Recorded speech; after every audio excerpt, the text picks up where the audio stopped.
అందరికీ నమస్కారం. మా ఛానల్కు తిరిగి స్వాగతం. ఈ వీడియోలో మన నాయకుల పరస్పర విరుద్ధ ప్రకటనల వెనుక అసలు కథ ఏమిటి? దేశవ్యాప్తంగా సంచలనం సృష్టిస్తున్న మరియు అందరినీ ఆశ్చర్యపరిచే ఒక ఆసక్తికరమైన అంశం ఉంది. వేలాది మంది పెన్షనర్లను మరియు వారి కుటుంబాలను ప్రభావితం చేసే ఈపీఎస్ 95 పెన్షన్ సమస్య గురించి మనం లోతుగా పరిశీలిస్తున్నాము. మన నాయకుల పరస్పర విరుద్ధ ప్రకటనల వెనుక అసలు కథ? ఇది తప్పుడు సమాచారం లేదా తప్పు సమాచారం మార్పిడికి సంబంధించిన సమస్యనా? పూర్తి వీడియోను చూడండి, ఎందుకంటే ఈ వీడియో చివరి నాటికి మీకు స్పష్టమైన అవగాహన ఉంటుంది మరియు ఈ ముఖ్యమైన సమస్యపై కొత్త దృక్పథం కూడా ఉండవచ్చు. అంశంలోకి వెళ్లే ముందు మీరందరూ మా ఛానల్కు సభ్యత్వాన్ని పొంది మాకు మద్దతు ఇవ్వాలని మేము అభ్యర్థిస్తున్నాము. మీలో చాలామంది చూసినట్లుగా అరుణ్ జైట్లీ పదవీకాలంలో ఈపీఎస్ 95 పెన్షన్కు సంబంధించి ఎటువంటి సమస్యలు పెండింగ్లో లేవని ఆర్థిక మంత్రి నిర్మలా సీతారామన్ ఇటీవల పేర్కొన్నారు. కనీస పెన్షన్ పెంపుపై సరైన నిర్మాణం లేదని కూడా ఆమె ప్రస్తావించారు. కాబట్టి ఈపీఎస్ 95 పెన్షనర్లకు దీని అర్థం ఏమిటి మరియు పెన్షనర్ల ఆందోళనలు పూర్తిగా పక్కన పెట్టబడినట్లు కనిపిస్తోంది.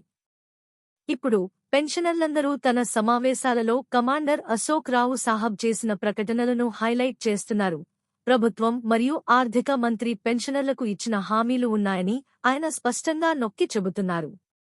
ఈ వైరుధ్యం కొన్ని తీవ్రమైన ప్రశ్నలను లేవనెత్తుతోంది.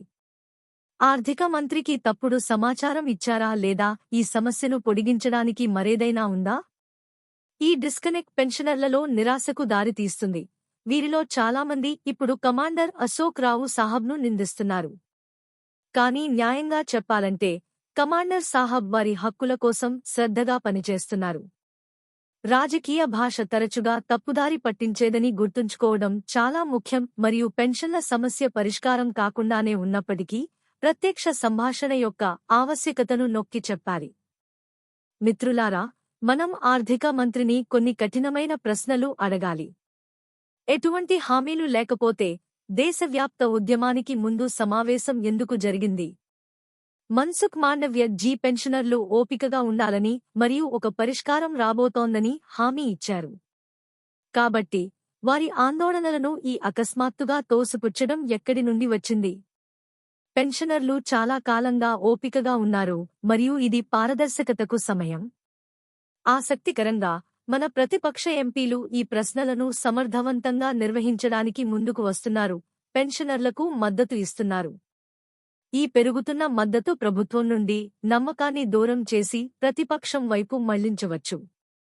కమాండర్ సాహిబ్ ఈ సమస్యలను పరిష్కరించగల ప్రభుత్వ సామర్థ్యాన్ని విశ్వసించారని హైలైట్ చేయడం చాలా అవసరం. కానీ మనం ఎంతకాలం వేచి ఉండగలం? ఈపీఎస్ 95 పెన్షనర్ల ప్రధాన డిమాండ్లను మర్చిపోకూడదు. వారు తమ వృద్ధ సహచరులకు కరువు భత్యం మరియు వైద్య సౌకర్యాలతో పాటు 7,500 కనీస పెన్షన్ కోసం తమ అభ్యర్థనను స్పష్టంగా పేర్కొన్నారు. దాని పౌరులను జాగ్రత్తగా చూసుకోవడం ప్రభుత్వ బాధ్యత కాదా? వారు దశాబ్దాలుగా ఈ దేశానికి దోహదపడ్డారు మరియు ఇప్పుడు వారు తమ డిమాండ్ను సరిగ్గా కోరుకుంటున్నారు.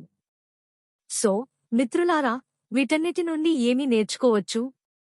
ఈపీఎస్ 95 పెన్షనర్లు కేవలం గణాంకాలు కాదు, వారు సేవ చేయడానికి తమ ప్రాణాలను అర్పించిన కష్టపడి పనిచేసే వ్యక్తులు. వారు అందించిన నిధులు కేవలం లెడ్జర్లోని సంఖ్యలు కాదు, వారు కష్టపడి సంపాదించిన డబ్బును సూచిస్తారు.